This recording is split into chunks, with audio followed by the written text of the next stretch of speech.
Right, so I thought I'd make you this video, as you asked me to do, on showing you how would I use the oscilloscope to find problems with the data lines on the A500 Plus.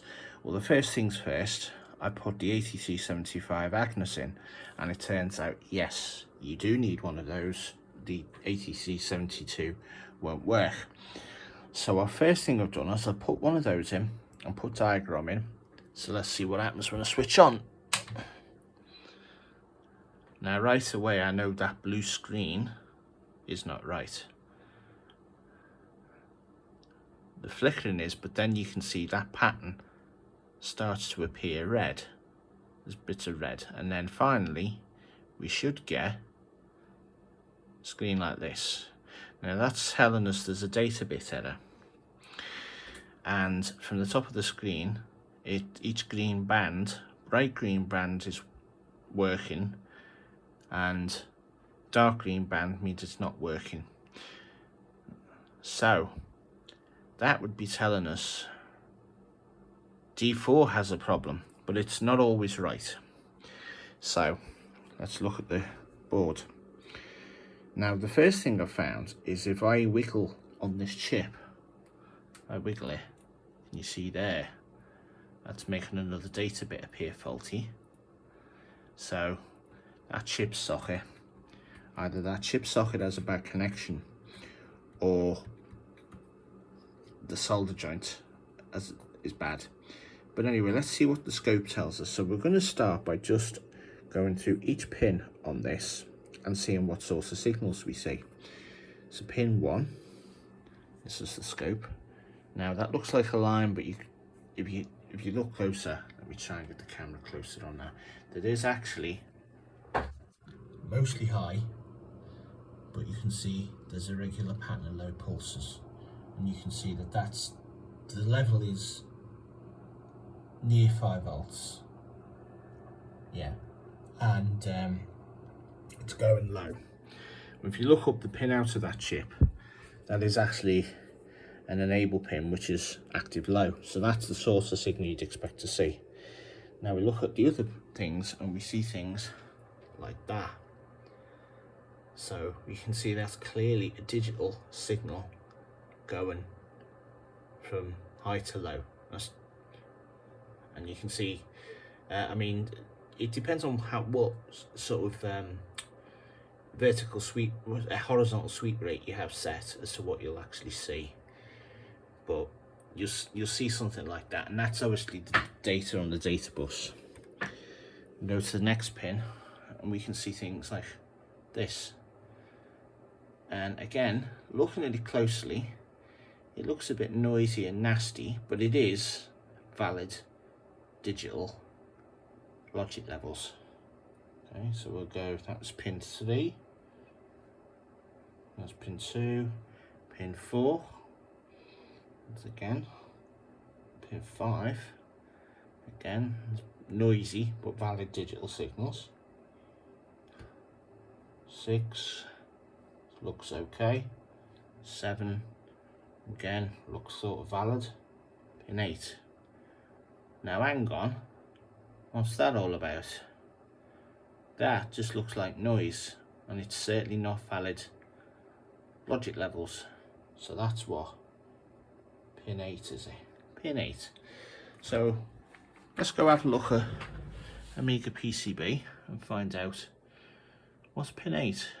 Pin 8 is D11, and it shows that as well as that pin, it should be on pin 9 of U13, and it should be on this wire over here, and on that wire down there. Okay, so let's go have a look at the board with our scope. First off, which wire? This wire here, this one. So let's have a look. Oh, now that looks better, doesn't it? That looks more like the source of signal we'd expect to see. So what was it next? Pin 9 on U13. let's have a look at pin 9. That looks alright. Then back to pin 8. There's that crap. And then the wire, where was it? This wire here. So let's have a look there. So we've got a track break between U13's pin 9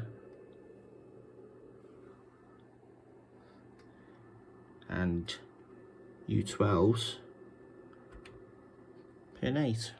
And you can see that's the sort of thing where if you know that pin should have a logic signal on it, you're expecting to see it going between 0 and 5 volts, maybe with a bit like 0.8 might be a low and 4 point or 3 point something might be a high, but that is not on. And what that signal will be, that will be noise being picked up from the adjacent bit of the circuitry. That's probably an input on that 244, so it's floating. So now the other thing we can do is if we go look up what LS244 does, I believe it's supposed to be a buffer. So there we go, D11 goes in, and I think that should come out the other side as DRD11. So there it says that's pin 11. Is that pin 11? Yeah, pin 12. Pin 12 should be an output, DRD11. Well, let's just have a look and see what's on pin 12 then.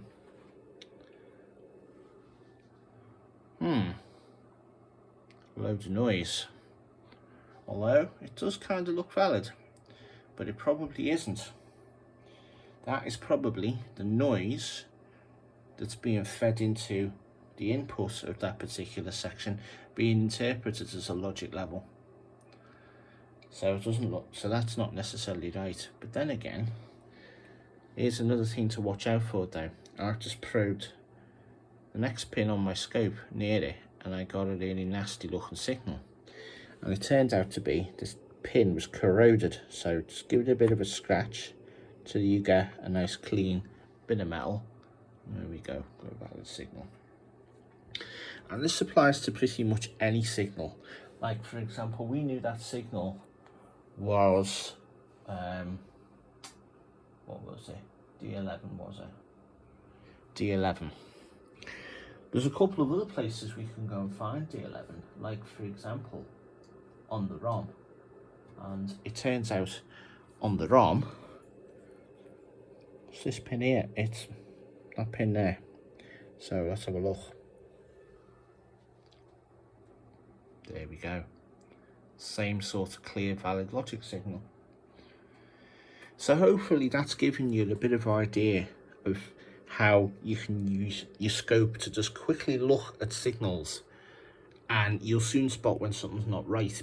Like to say that's just a red herring right there, isn't it? It's just, you know, that should be a valid digital logic signal, and that doesn't look anything like one.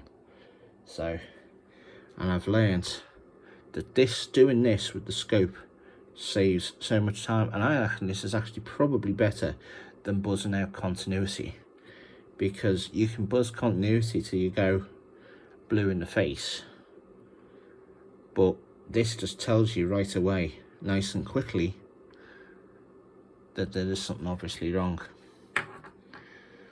So hopefully that should give you some ideas.